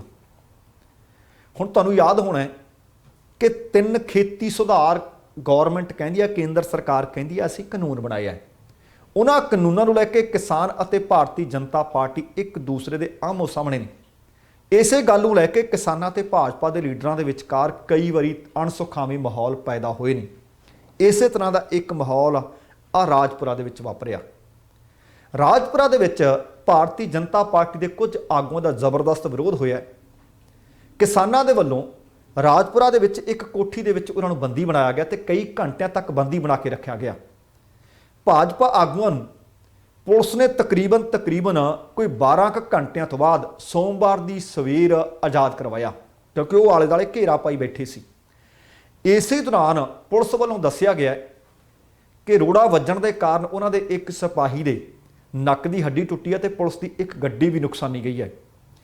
ਇਹ ਵੀ ਪਤਾ ਲੱਗਿਆ ਕਿ ਕਿਸਾਨਾਂ ਦੀ ਗਿਣਤੀ ਘਟਣ ਦਾ ਪੁਲਿਸ ਇੰਤਜ਼ਾਰ ਕਰਦੀ ਰਹੀ, ਭਾਵੇਂ ਕਿ ਸਿਵਲ ਅਤੇ ਪੁਲਿਸ ਦੇ ਵੱਡੇ ਅਫਸਰ ਵੀ ਰਾਜਪੁਰਾ ਦੇ ਵਿੱਚ ਪਹੁੰਚੇ ਹੋਏ ਸੀ। ਅੱਧੀ ਕੁ ਰਾਤ ਤੋਂ ਬਾਅਦ ਪਤਾ ਲੱਗਾ ਕਿ ਕਿਸਾਨਾਂ ਦੀ ਫਿਰ ਗਿਣਤੀ ਜਾ ਕੇ ਘਟੀ। ਉਸ ਵਕਤ ਵੀ ਲਗਭਗ ਤਕਰੀਬਨ 150 ਕਿਸਾਨ ਉੱਥੇ ਸਨ। ਮਾਹੌਲ ਵਿਗੜੇ ਨਾ ਇਹਦਾ ਡਰ ਸੀ, ਪਰ ਲਗਭਗ ਸਵੇਰ ਦੇ 4 ਵਜੇ ਕੁਝ ਭਾਜਪਾ ਆਗੂ ਜਿਹੜੇ ਅੰਦਰ ਸਨ ਉਹਨਾਂ ਨੂੰ ਬਾਹਰ ਕੱਢਿਆ ਗਿਆ। ਉਸ ਵਕਤ ਪੁਲਿਸ ਤੇ ਕਿਸਾਨਾਂ ਦੇ ਵਿਚਕਾਰ ਪਤਾ ਲੱਗਾ ਫਿਰ ਖਿੱਚਧੂ ਵੀ ਹੋਈ। ਭਾਜਪਾ ਆਗੂ ਨੂੰ ਬਚਾਉਣ ਵਾਸਤੇ ਬਹੁਤ ਭਰਤੀ ਘੇਰਾਬੰਦੀ ਵੀ ਪੁਲਿਸ ਨੇ ਕੀਤੀ। ਪੁਲਿਸ ਨੇ ਬਹੁਤੇ ਕਿਸਾਨਾਂ ਨੂੰ ਇਹ ਵੀ ਪਤਾ ਲੱਗਿਆ ਕਿ ਘਰ ਤੋਂ ਦੂਰ ਵੀ ਡੱਕੀ ਰੱਖਿਆ, ਪਰ ਫਿਰ ਵੀ ਪਤਾ ਲੱਗਾ ਕਿ ਭੀੜ ਦੇ ਵਿੱਚ ਸ਼ਾਮਲ ਇੱਕ ਕਿਸਾਨ ਸੀ ਜਾਂ ਇੱਕ ਵਿਅਕਤੀ ਆਖੀਏ ਕਿ ਭਾਜਪਾ ਆਗੂ ਦੀ ਗਰਦਨ ਤੇ ਪਾਣੀ ਵਾਲੀ ਖਾਲੀ ਬੋਤਲ ਮਾਰਨ ਵਿੱਚ ਫਿਰ ਵੀ ਕਾਮਯਾਬ ਹੋ ਗਿਆ। ਗੁੱਸਾ ਕਿੰਨਾ ਸੀ। ਪਤਾ ਲੱਗਿਆ ਕਿ ਇਸ ਖਿੱਚਧੂ ਦਾ ਕਾਰਨ ਉਹ ਬਣਿਆ ਜਦੋਂ ਇਹਨਾਂ ਨੇ ਉੱਥੇ ਇੱਕ ਪ੍ਰੈਸ ਕਾਨਫਰੰਸ ਕਰਨੀ ਸੀ, ਆਪਣੀ ਇੱਕ ਮੀਟਿੰਗ ਕਰਨੀ ਸੀ। ਕਿਸਾਨ ਦੱਸਦੇ ਨੇ ਕਿ ਅਸੀਂ ਪ੍ਰਸ਼ਾਸਨ ਨੂੰ ਦੱਸ ਦਿੱਤਾ ਸੀ ਕਿ ਇੱਥੇ ਮੀਟਿੰਗ ਇਹਨਾਂ ਨੂੰ ਨਾ ਕਰਨ ਦਿੱਤੀ ਜਾਵੇ, ਜੇ ਮੀਟਿੰਗ ਕਰਨਗੇ ਅਸੀਂ ਇਹਨਾਂ ਦਾ ਘਿਰਾਓ ਕਰਾਂਗੇ। ਉਧਰ ਉਹ ਮੀਟਿੰਗ ਸ਼ੁਰੂ ਕਰਦੇ ਤੇ ਦੂਸਰੇ ਪਾਸੇ ਕਿਸਾਨ ਉਹਨਾਂ ਦੇ ਖਿਲਾਫ ਜਾ ਕੇ ਨਾਅਰੇਬਾਜ਼ੀ ਸ਼ੁਰੂ ਕਰਨ ਲੱਗਦੇ ਆ। ਪਤਾ ਲੱਗਿਆ ਕਿ ਉੱਥੇ ਭਾਜਪਾ ਦੇ ਆਗੂ ਭੁਪੇਸ਼ ਅਗਰਵਾਲ ਨੇ ਕਿਸਾਨਾਂ ਨੂੰ ਚੈਲੰਜ ਕਰ ਦਿੱਤਾ। ਇਹ ਵੀ ਪਤਾ ਲੱਗਾ ਕਿ ਕਥਿਤ ਰੂਪ ਦੇ ਵਿੱਚ ਉਹਨਾਂ ਨੇ ਗਾਲ ਵੀ ਕੱਢ ਦਿੱਤੀ। ਇਹ ਕਿਸਾਨ ਦੱਸਦੇ ਨੇ ਕਿ ਆਹ ਕੁਛ ਹੋਇਆ ਕਿ ਇਸ ਗੱਲ ਤੋਂ ਬਾਅਦ ਉੱਥੇ ਮਾਹੌਲ ਗਰਮਾ ਗਿਆ ਤੇ ਇੱਕ ਉਹਨਾਂ ਦਾ ਸੁਰੱਖਿਆ ਕਰਮੀ ਸੀ, ਉਹਨਾਂ ਨੇ ਕਿਸਾਨਾਂ ਨੂੰ ਪਿਸਤੌਲ ਵੀ ਦਿਖਾਇਆ। ਜਦੋਂ ਮਾਹੌਲ ਗਰਮਾ ਗਿਆ ਇਹ ਪਤਾ ਲੱਗਾ ਕਿ ਕਿਸਾਨਾਂ ਨੇ ਉੱਥੇ ਇੱਕ ਕਾਉਂਸਲਰ ਦੀ ਵੀ ਖਿੱਚਧੂ ਕੀਤੀ, ਪਰ ਭਾਜਪਾ ਦੇ ਜਿਹੜੇ ਆਗੂ ਨੇ ਉਹ ਇਹਨਾਂ ਦੋਸ਼ਾਂ ਦਾ ਖੰਡਨ ਕਰ ਰਹੇ ਨੇ ਕਿ ਨਾ ਪਿਸਤੌਲ ਦਿਖਾਇਆ, ਨਾ ਅਸੀਂ ਗਾਲ ਕੱਢੀ ਹੈ, ਨਾ ਅਸੀਂ ਕਿਸਾਨਾਂ ਨੂੰ ਚੈਲੰਜ ਕੀਤਾ, ਪਰ ਪਿਸਤੌਲ ਦਿਖਾਉਣ ਦੀਆਂ ਵੀਡੀਓ ਵੀ ਵਾਇਰਲ ਹੋਈਆਂ ਸੀ, ਆਡੀਓ ਵੀ ਆ ਗਈ ਸੀ। ਹੁਣ ਵਿਵਸਥਾ ਇਹ ਬਣੀ ਉੱਥੇ ਕਿ ਭਾਜਪਾ ਆਗੂ ਨੂੰ ਬੰਦੀ ਬਣਾਇਆ ਗਿਆ। ਮੁਕਤ ਕਰਵਾਉਣ ਦੇ ਵਾਸਤੇ ਪੁਲਿਸ ਨੂੰ ਕਈ ਘੰਟਿਆਂ ਤੱਕ ਦੀ ਮੁਸ਼ੱਕਤ ਕਰਨੀ ਪਈ। ਗੱਡੀ ਦੀ ਭੰਨਤੋੜ ਹੋਈ। ਪੁਲਿਸ ਮੁਲਾਜ਼ਮ ਦੱਸਿਆ ਜਾ ਰਿਹਾ ਕਿ ਜ਼ਖਮੀ ਹੋ ਗਿਆ। ਇਹਦੇ ਤੋਂ ਬਾਅਦ ਇਹ ਵੀ ਪਤਾ ਲੱਗਿਆ ਕਿ ਇਹਦੇ ਵਿੱਚ ਲਗਭਗ 150 ਕਿਸਾਨਾਂ ਜਾਂ ਵਿਅਕਤੀਆਂ ਦੇ ਉੱਤੇ ਆਖੀਏ ਕਿ ਮੁਕੱਦਮੇ ਦਰਜ ਕਰ ਲਏ ਗਏ ਹੈ। ਇਹਨਾਂ ਵਿੱਚ ਜਿਹੜੀਆਂ ਧਾਰਾਵਾਂ ਲਾਈਆਂ ਗਈਆਂ ਨੇ 342, 353, 186, 332, 427, 148, 149 ਵਰਗੀਆਂ ਕਈ ਧਾਰਾਵਾਂ ਦੇ ਤਹਿਤ ਕੇਸ ਦਰਜ ਕਰ ਦਿੱਤਾ ਗਿਆ ਹੈ। ਇਹਨਾਂ ਵਿੱਚੋਂ ਬਹੁਤ ਸਾਰੇ ਵਿਅਕਤੀ ਅਣਪਛਾਤੇ ਇਸ ਮੁਕੱਦਮੇ ਵਿੱਚ ਉਹਨਾਂ ਦੇ ਨਾਮ ਦਰਜ ਕੀਤੇ ਗਏ, ਪਰ 3 ਦੇ ਨਾਮ ਵੀ ਸ਼ੁਮਾਰ ਹੈ, ਜਿਨ੍ਹਾਂ ਦੇ ਵਿੱਚ ਦੱਸਿਆ ਜਾ ਰਿਹਾ ਕਿ ਸਾਬਕਾ ਕਾਂਗਰਸੀ ਆਗੂ ਤੇ ਅੱਜ ਕੱਲ੍ਹ ਉਹ ਕਿਸਾਨੀ ਸੰਘਰਸ਼ ਦੇ ਵਿੱਚ ਸਰਗਰਮ ਨੇ। ਮਨਜੀਤ ਸਿੰਘ ਘੁਮਾਣਾ, ਹਸਨਪੁਰ ਖੈਰਪੁਰ ਦੇ ਰਹਿਣ ਵਾਲੇ ਹੈਪੀ ਅਤੇ ਜ਼ੀਰਕਪੁਰ ਦੇ ਰਹਿਣ ਵਾਲੇ ਵਿਵੇਕ ਜਿੰਬਾਲਾ, ਇਹ 3 ਵਿਅਕਤੀਆਂ ਦੇ ਨਾਮ ਵੀ ਦਰਜ ਕੀਤੇ ਗਏ ਨੇ। ਖਬਰ ਇਹ ਵੀ ਮਿਲ ਰਹੀ ਹੈ ਕਿ ਇਹਨਾਂ ਲੋਕਾਂ ਨੂੰ ਬੰਦੀ ਬਣਾਏ ਜਾਣ ਦਾ ਮਾਮਲਾ ਪੰਜਾਬ ਤੇ ਹਰਿਆਣਾ ਹਾਈ ਕੋਰਟ ਦੇ ਵਿਹੜੇ ਵੀ ਜਾ ਪਹੁੰਚਿਆ, ਜਿਸ ਵਾਸਤੇ ਮਾਨਯੋਗ ਅਦਾਲਤ ਨੇ ਅੱਧੀ ਰਾਤ ਨੂੰ ਸੁਣਵਾਈ ਕੀਤੀ, ਪੰਜਾਬ ਸਰਕਾਰ ਨੂੰ ਤਲਬ ਵੀ ਕੀਤਾ ਅਤੇ ਡੀਜੀਪੀ ਨੂੰ ਤੁਰੰਤ ਭਾਜਪਾ ਆਗੂਆਂ ਨੂੰ ਉੱਥੋਂ ਰਿਹਾ ਕਰਵਾਉਣ ਵਾਸਤੇ ਹੁਕਮ ਵੀ ਚਾੜੇ। ਪਤਾ ਲੱਗਿਆ ਕਿ ਬੰਦੀ ਬਣਾਏ ਗਏ ਐਡਵੋਕੇਟ ਬਰਜੇਸ਼ਵਰ ਜਸਵਾਲ ਅਤੇ 14 ਹੋਰ ਲੋਕਾਂ ਨੇ ਐਡਵੋਕੇਟ ਅਨਿਲ ਮਹਿਤਾ ਦੇ ਰਾਹੀਂ ਹਾਈ ਕੋਰਟ ਦੇ ਵਿੱਚ ਇੱਕ ਪਟੀਸ਼ਨ, ਇੱਕ ਅਪੀਲ ਦਾਇਰ ਕੀਤੀ ਕਿ ਉਹ ਇੱਕ ਘਰ ਦੇ ਵਿੱਚ ਬੈਠਕ ਕਰ ਰਹੇ ਸੀ। ਉਸੇ ਹੀ ਵਕਤ ਲਗਭਗ 500 ਵਿਅਕਤੀ ਪਹੁੰਚਦੇ ਆ, ਉਹ ਉਹਨਾਂ ਨੂੰ ਘੇਰਾ ਪਾਉਂਦੇ ਆ ਤੇ ਬੰਦੀ ਬਣਾਉਂਦੇ ਆ, ਪਰ ਉਹ ਆਪਣੇ ਆਪ ਨੂੰ ਉਸ ਵਕਤ ਕਿਸਾਨ ਦੱਸ ਰਹੇ ਸੀ। ਆ ਭਾਜਪਾ ਆਗੂਆਂ ਨੇ ਅਦਾਲਤ ਨੂੰ ਕਿਹਾ ਕਿ ਪਰ ਉਹ ਸਾਨੂੰ ਕਿਸਾਨ ਨਹੀਂ ਲੱਗਦੇ ਸੀ ਕਿਉਂਕਿ ਉਹਨਾਂ ਦੇ ਹੱਥਾਂ ਵਿੱਚ ਹਥਿਆਰ ਸਨ। ਆਪਾਂ ਕੱਲ ਦੇ ਪ੍ਰੋਗਰਾਮ ਦੇ ਵਿੱਚ ਤੁਹਾਡੇ ਨਾਲ ਵੀਡੀਓ ਸਾਂਝੀ ਕੀਤੀ ਸੀ, ਜਦੋਂ ਭੁਪੇਸ਼ ਗੋਇਲ ਅੱਗੇ ਅੱਗੇ ਭੱਜੇ ਜਾਂਦੇ ਨੇ ਤੁਸੀਂ ਆਪ ਉਹ ਵੀਡੀਓ ਦੇਖੀ ਹੋਣੀ, ਅਸੀਂ ਇੱਕ ਵਾਰੀ ਵੀਡੀਓ ਤੁਹਾਨੂੰ ਫੇਰ ਦਿਖਾ ਦਿੰਦੇ ਹਾਂ। ਕਿਸੇ ਦੇ ਹੱਥ ਵਿੱਚ ਹਥਿਆਰ ਨਜ਼ਰ ਆਉਂਦਾ ਜਾਂ ਕਿਸਾਨੀ ਝੰਡਾ ਨਜ਼ਰ ਆਉਂਦਾ ਹੈ, ਪਰ ਭਾਜਪਾ ਆਗੂਆਂ ਨੇ ਅਦਾਲਤ ਨੂੰ ਦੱਸਿਆ ਕਿ ਉਹਨਾਂ ਦੇ ਹੱਥਾਂ ਵਿੱਚ ਹਥਿਆਰ ਸਨ। ਇਸ ਵਾਸਤੇ ਅਸੀਂ ਘਰ ਦੇ ਵਿੱਚ ਲੁਕੇ ਰਹੇ। ਉਹਨਾਂ ਨੇ ਇੱਥੋਂ ਤੱਕ ਅਦਾਲਤ ਨੂੰ ਆਖ ਦਿੱਤਾ ਕਿ ਉਹਨਾਂ ਨੇ ਇਹ ਵੀ ਆਖਿਆ ਸੀ ਕਿ ਘਰ ਚੋਂ ਬਾਹਰ ਨਿਕਲਿਆ ਉਹਨਾਂ ਇਸੇ ਘਰ ਨੂੰ ਅੱਗ ਲਾ ਦੇਣੀ ਹੈ, ਅੱਗ ਲਾਉਣ ਦੀ ਧਮਕੀ ਵੀ ਦਿੱਤੀ ਗਈ। ਇਹ ਸਾਰੀ ਗੱਲਬਾਤ ਸੁਣਨ ਤੋਂ ਬਾਅਦ ਅਦਾਲਤ ਨੇ ਸੁਣਵਾਈ ਕਰਦਿਆਂ ਪੰਜਾਬ ਸਰਕਾਰ ਨੂੰ ਨੋਟਿਸ ਜਾਰੀ ਕਰ ਦਿੱਤਾ ਸੀ ਅਤੇ ਡੀਜੀਪੀ ਨੂੰ ਆਖਿਆ ਸੀ ਕਿ ਫੌਰੀ ਤੌਰ ਤੇ ਉਹਨਾਂ ਨੂੰ ਉੱਥੋਂ ਰਿਹਾ ਕਰਵਾਇਆ ਜਾਵੇ। ਹੁਣ ਜਿਹੜੀ ਅਗਲੀ ਖਬਰ ਹੈ, ਤਾਂ 2-3 ਦਿਨ ਤੋਂ ਲਗਾਤਾਰ ਖਬਰ ਗਰਮਾਈ ਹੋਈ ਹੈ ਕਿ ਰਾਜਪੁਰਾ ਦੇ ਵਿੱਚ ਭਾਜਪਾ ਆਗੂਆਂ ਦਾ ਘਿਰਾਓ ਹੋਇਆ। ਸੰਯੁਕਤ ਕਿਸਾਨ ਮੋਰਚਾ ਨੇ ਆਖਿਆ ਕਿ ਭਾਜਪਾ ਅਤੇ ਉਹਨਾਂ ਦੀਆਂ ਸਹਿਯੋਗੀ ਪਾਰਟੀਆਂ ਦਾ ਜਿੱਥੇ ਵੀ ਜਾਣਗੇ ਅਸੀਂ ਘਿਰਾਓ ਕਰਾਂਗੇ। ਪਰ ਹੁਣ ਲੋਕ ਆਪਣੇ ਪੱਧਰ ਦੇ ਉੱਤੇ ਬਾਕੀ ਰਾਜਨੀਤਿਕ ਆਗੂਆਂ ਦਾ ਵੀ ਪਿੰਡ-ਪਿੰਡ ਸ਼ਹਿਰ-ਸ਼ਹਿਰ ਵਿਰੋਧ ਕਰਨ ਲੱਗੇ ਜੀ। ਕੱਲ ਪ੍ਰੋਗਰਾਮ ਵਿੱਚ ਦੱਸਿਆ ਸੀ ਕਿ ਬੀਬੀ ਮਾਣੂਕੇ ਜਿਹੜੀ ਆਮ ਆਦਮੀ ਪਾਰਟੀ ਦੀ ਵਿਧਾਇਕ ਹੈ ਉਹਨਾਂ ਦਾ ਵਿਰੋਧ ਹੋ ਗਿਆ ਸੀ। ਬੀਤੇ ਦਿਨਾਂ ਦੇ ਸਾਧੂ ਸਿੰਘ ਧਰਮਸੋਤ ਦਾ ਤੇ ਹੋਰਨਾਂ ਕਈਆਂ ਦਾ ਵਿਰੋਧ ਹੋਇਆ ਸੀ। ਪਰ ਹੁਣ ਆਹ ਖਬਰ ਮਿਲ ਰਹੀ ਹੈ ਕਿ ਜਸਵੀਰ ਸਿੰਘ ਡਿੰਪਾ ਜਿਹੜੇ ਖਡੂਰ ਸਾਹਿਬ ਤੋਂ ਕਾਂਗਰਸ ਦੇ ਸੰਸਦ ਮੈਂਬਰ ਨੇ, ਉਹਨਾਂ ਦਾ ਹਲਕਾ ਖੇਮਕਰਨ ਦੇ ਵਿੱਚ ਜਦੋਂ ਉਹ ਗਏ ਵਿਕਾਸ ਕਾਰਜਾਂ ਦਾ ਉਦਘਾਟਨ ਕਰਨ ਅਤੇ ਭਿੱਖੀਵਿੰਡ ਤੋਂ ਯੂਥ ਕਾਂਗਰਸ ਦੇ ਨਵੇਂ ਬਣਾਏ ਪ੍ਰਧਾਨ ਬਲਰਾਜ ਸਿੰਘ ਬੌਬੀ ਉਦੋਕੇ ਵਾਸਤੇ ਉਹ ਪਹੁੰਚੇ ਸਨ। ਸਮਾਗਮ ਦੇ ਵਿੱਚ ਉਹਨਾਂ ਨੇ ਸ਼ਿਰਕਤ ਕਰਨੀ ਸੀ ਤਾਂ ਕਿਸਾਨ ਜਥੇਬੰਦੀਆਂ ਉੱਥੇ ਪਹੁੰਚ ਗਈਆਂ ਤੇ ਕਿਸਾਨੀ ਝੰਡੇ ਉਹਨਾਂ ਦੇ ਹੱਥਾਂ ਵਿੱਚ ਸਨ ਤੇ ਜਸਵੀਰ ਡਿੰਪਾ ਦਾ ਵਿਰੋਧ ਕਰ ਰਹੇ ਸੀ। ਇਸ ਮੌਕੇ ਤੇ ਪਤਾ ਲੱਗਿਆ ਕਿ ਪੁਲਿਸ ਵੱਲੋਂ ਸੁਰੱਖਿਆ ਦੇ ਪੁਖਤਾ ਪ੍ਰਬੰਧ ਵੀ ਕੀਤੇ ਹੋਏ ਸੀ। ਇਹਨਾਂ ਪ੍ਰਬੰਧਾਂ ਦੇ ਬਾਵਜੂਦ ਕਿਸਾਨਾਂ ਨੇ ਜਸਵੀਰ ਡਿੰਪਾ ਨੂੰ ਘਰਿਆਲਾ ਦੇ ਨੇੜੇ ਘੇਰਿਆ, ਆਪਣੀਆਂ ਮੰਗਾਂ ਉਹਨਾਂ ਦੇ ਸਾਹਮਣੇ ਰੱਖੀਆਂ। ਕਿਸਾਨ ਆਗੂ ਨੇ ਇਹ ਵੀ ਆਖਿਆ ਕਿ ਜਦੋਂ ਤੱਕ ਕੇਂਦਰ ਸਰਕਾਰ ਆ ਤਿੰਨੇ ਖੇਤੀ ਕਾਨੂੰਨਾਂ ਦੇ ਉੱਤੇ ਲਕੀਰ ਨਹੀਂ ਮਾਰ ਦਿੰਦੀ, ਵਾਪਸ ਨਹੀਂ ਲੈ ਲੈਂਦੀ, ਉਦੋਂ ਤੱਕ ਉਹ ਭਾਵੇਂ ਕਿਸੇ ਵੀ ਪਾਰਟੀ ਦਾ ਰਾਜਨੀਤਿਕ ਆਗੂ ਹੋਵੇ, ਅਸੀਂ ਆਪਣੇ ਪਿੰਡਾਂ 'ਚ ਇਹਨਾਂ ਨੂੰ ਵੜਨ ਨਹੀਂ ਦੇਣਾ। ਉਹਨਾਂ ਨੇ ਤੇ ਇੱਥੋਂ ਤੱਕ ਆਖ ਦਿੱਤਾ ਕਿ ਇਹ ਅਸੀਂ ਚੁਣੇ ਨੇ, ਅਸੀਂ ਇਹਨਾਂ ਨੂੰ ਵੋਟਾਂ ਪਾਈਆਂ ਨੇ, ਅਸੀਂ ਸੰਸਦ ਦੇ ਵਿੱਚ ਭੇਜਿਆ ਹੈ। ਨਾ ਇਹ ਸਾਡੀ ਗੱਲ ਸੁਣਨ ਨੂੰ ਤਿਆਰ ਨੇ, ਨਾ ਹੀ ਇਹ ਸਾਡੇ ਮੁੱਦੇ ਕੇਂਦਰ ਸਰਕਾਰ ਕੋਲ ਚੁੱਕਣ ਵਾਸਤੇ ਤਿਆਰ ਨੇ।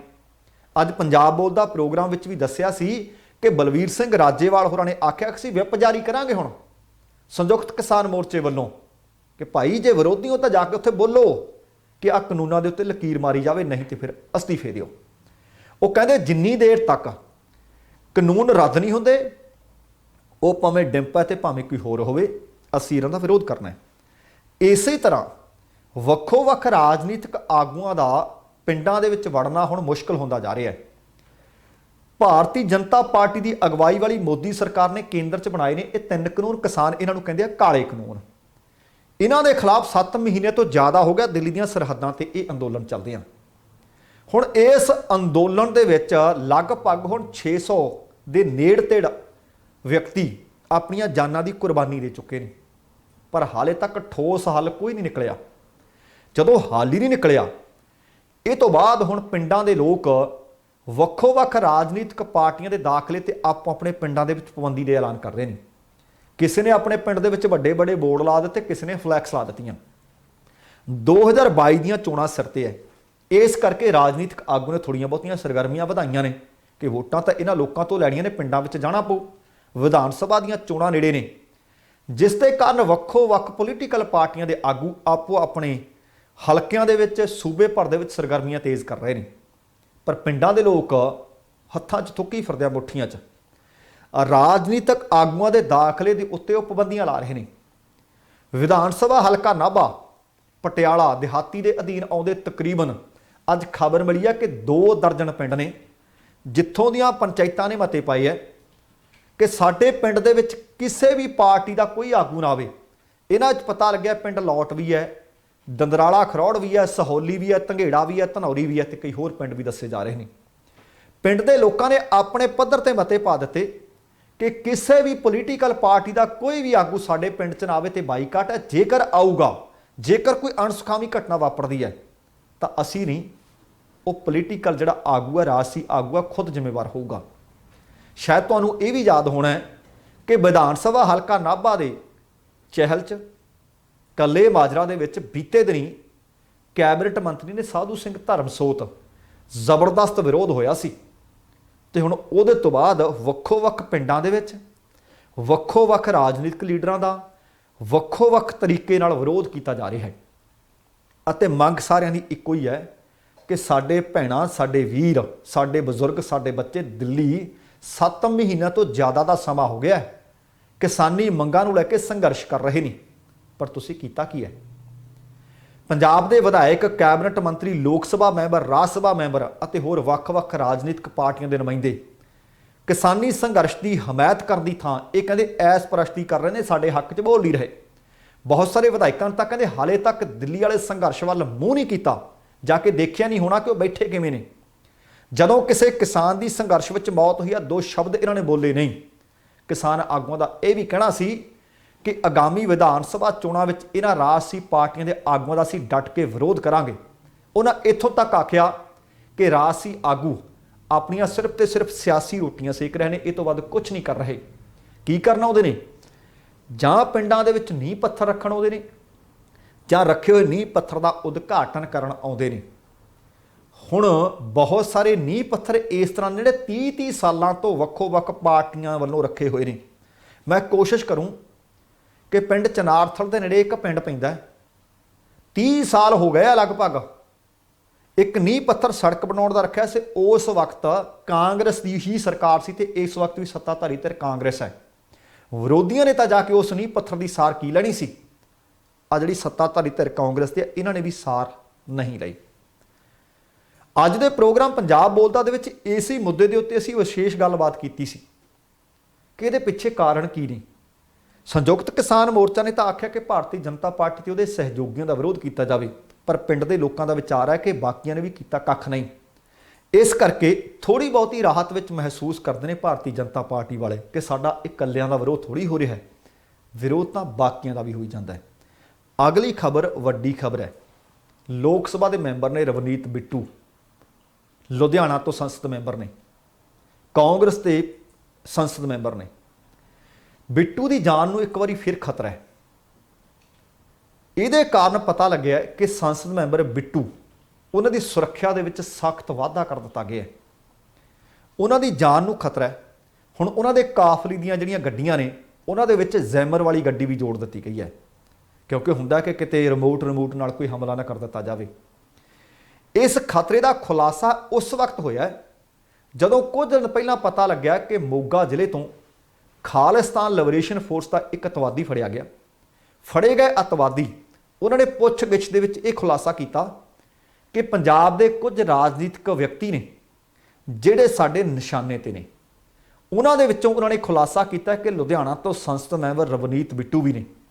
ਸ਼ਾਇਦ ਇਹ ਵੀ ਤੁਹਾਨੂੰ ਚੇਤਾ ਹੋਵੇ ਕਿ ਰਵਨੀਤ ਬਿੱਟੂ ਦੀ ਜਾਨ ਤੇ ਖਤਰਾ ਅੱਜ ਦਾ ਨਹੀਂ, ਪਹਿਲਾਂ ਵੀ ਇਸ ਤਰ੍ਹਾਂ ਦੀਆਂ ਖਬਰਾਂ ਸਮੇਂ-ਸਮੇਂ ਤੇ ਮਿਲਦੀਆਂ ਰਹੀਆਂ ਨੇ। ਭਾਵ ਰਵਨੀਤ ਬਿੱਟੂ ਨੂੰ ਮਾਰਨ ਦੀ ਸਕੀਮ ਲਾਈ ਗਈ ਹੈ, ਜਿਸ ਤੋਂ ਬਾਅਦ ਪੰਜਾਬ ਸਰਕਾਰ ਦੇ ਵੱਲੋਂ ਉਹਨਾਂ ਦੇ ਕਾਫਲੇ ਦੇ ਵਿੱਚ ਬੁਲਟ ਪ੍ਰੂਫ ਗੱਡੀ ਵੀ ਸ਼ਾਮਲ ਕਰ ਦਿੱਤੀ ਗਈ ਸੀ। ਪਰ ਹੁਣ ਦੁਬਾਰਾ ਜਦੋਂ ਹੋਰ ਵਿਅਕਤੀ ਫੜੇ ਗਏ ਹੈ, ਉਹਨਾਂ ਨੇ ਦੱਸਿਆ ਕਿ ਅਸੀਂ ਰਵਨੀਤ ਬਿੱਟੂ ਨੂੰ ਨਿਸ਼ਾਨੇ ਤੇ ਲਿਆ ਹੋਇਆ ਸੀ। ਇਸ ਖਬਰ ਤੋਂ ਬਾਅਦ ਰਵਨੀਤ ਬਿੱਟੂ ਦੇ ਕਾਫਲੇ ਵਿੱਚ ਸਰਕਾਰ ਦੇ ਆਦੇਸ਼ ਦੇ ਮੁਤਾਬਕ ਪੰਜਾਬ ਪੁਲਿਸ ਨੇ ਜ਼ੈਮਰ ਵਾਲੀ ਗੱਡੀ ਵੀ ਜੋੜ ਦਿੱਤੀ ਹੈ। ਸਮੇਂ-ਸਮੇਂ ਤੇ ਇਸ ਤਰ੍ਹਾਂ ਦੀਆਂ ਖਬਰਾਂ ਮਿਲਦੀਆਂ ਰਹਿੰਦੀਆਂ ਨੇ। ਬੀਤੇ ਦਿਨੀ ਸ਼ਾਇਦ ਤੁਹਾਨੂੰ ਚੇਤਾ ਹੋਵੇ ਕਿ ਦਿੱਲੀ ਦੇ ਵਿੱਚ ਵੀ ਇੱਕ ਵਿਅਕਤੀ ਨੇ ਇਸ ਤਰ੍ਹਾਂ ਦੀ ਇੱਕ ਸਕੀਮ ਲਾਈ ਸੀ ਕਿ ਪ੍ਰਧਾਨ ਮੰਤਰੀ ਮੋਦੀ ਨੂੰ ਆਪਾਂ ਮਾਰ ਦੇਣਾ ਹੈ, ਪਰ ਬਾਅਦ ਚ ਪਤਾ ਲੱਗਿਆ ਸੀ ਘਰ ਦੇ ਵਿੱਚ ਉਚਾਟ ਸੀ, ਉਹਨੇ ਕਿਹਾ ਕੋਈ ਜੇਲ੍ਹ ਜਾਣਾ ਹੈ।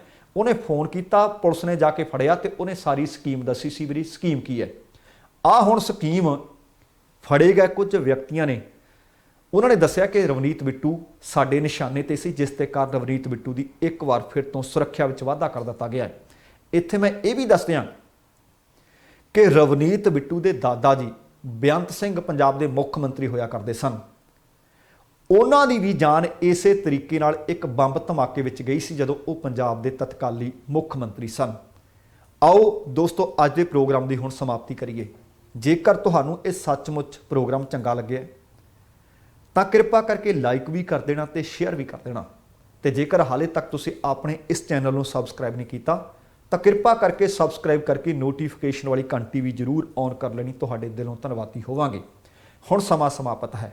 ਜਾਣ ਤੋਂ ਪਹਿਲਾਂ ਕਹਾਂਗਾ, ਜ਼ਿੰਦਗੀ ਜਿੰਦਾਦਲੀ ਦਾ ਨਾਮ ਹੈ। ਦਵਿੰਦਰ ਸਿੰਘ ਬੈਨੀਪਾਲ ਨੂੰ ਆਗਿਆ ਦਿਓ। ਸਤਿ ਸ਼੍ਰੀ ਅਕਾਲ ਤੇ ਰੱਬ ਰਾਖਾ।